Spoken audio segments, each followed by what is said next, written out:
typically, the day in the life of a quality manager is monitoring and evaluating all the different support interactions to see how their agents are performing, calibrate and score their skills and behaviors, analyze any trends that may be relevant from a coaching perspective for the agents, and of course, once I know those trends, provide appropriate coaching.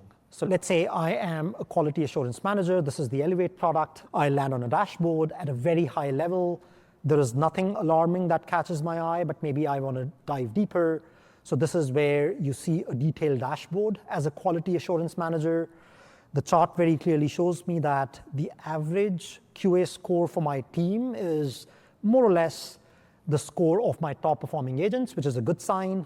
I also see, for example, at the charts and below, maybe let's scroll to the bottom agents. I have a leaderboard of sorts. Who are the top performing agents? Who are the bottommost agents? In the bottom agents, as you can see, Holden James is one of the agents where almost 32% of their cases have a low score. So something that I may want to keep in mind. I also see that in terms of behaviors and skills, surprisingly, but greetings and opening greetings is also scored very low across all agents. So maybe this is something I may want to keep in mind, and we'll come back to this flow in a bit. And I also have, for example, specific cases that either may have been flagged for a manual review. So let's say case number 81007, it has that flag right next to it. This is the one that, as an auditor, I want to review in more detail. Now, this is a classical omnichannel case. This, by the way, one of those cases where you could have had an AI agent interaction, so we are also able to detect sentiments on top of that. You also have a live agent. You also have sentiment detection on that. You also have the conversations from the customer. Kathy is here, the customer, so you can see the frustration signal here. Let's now also scroll down where you have the actual voice call. So let's say this is also a case which was omnichannel, and one of the conversations happened through the voice. So here in our platform, you can actually not just look at the signals that have been detected by the acoustic ML models. You can actually also play back the voice call itself.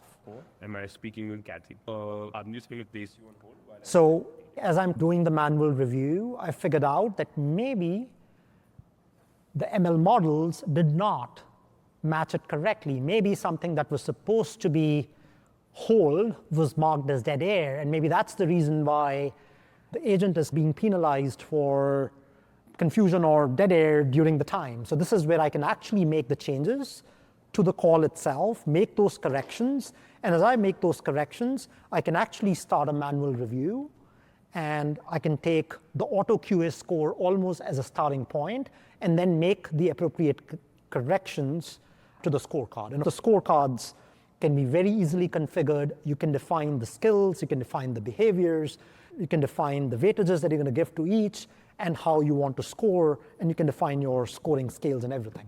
So very quickly, I can actually take a case that is a complex case that had a voice call that probably had some issues. It did not, for example, associate the right patterns depending on the ML model. I can make those corrections, I can listen to the call, and then make the corrections to the scorecard itself.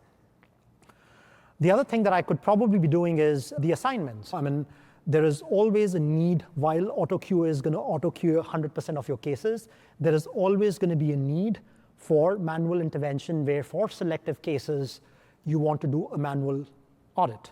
Now, assignments are a way for you to do it in a systematic way, because you can define certain rules and conditions which will automatically flag all or certain type of, depending on the rules that you've defined, certain type of cases that you would want to manually QA.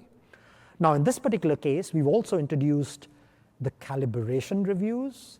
So this is a calibration review. Let's say I have my team of India auditors in this particular case. There are 4 auditors. And what I can very quickly see here is not just that the scores are low, which means the agents are not performing well, but actually the 4 auditors are also grading the same case quite differently. One has a score of 62.5, the other one has a score of 49. And this is also something that maybe as a QA manager, I need to pay attention to, because this feedback is going to percolate down inconsistently then to the agents.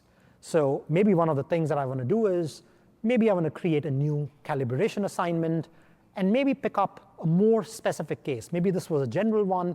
I pick up case where I can define, okay, maybe it's a likely to escalate or an escalated case, and then see how do the auditors, the 4 different auditors, grade them. Last, maybe I want to come back to when I was reviewing the initial dashboard, I saw that there were, in terms of skills and behaviors, there were the opening greeting skills were consistently scored low by the auditors.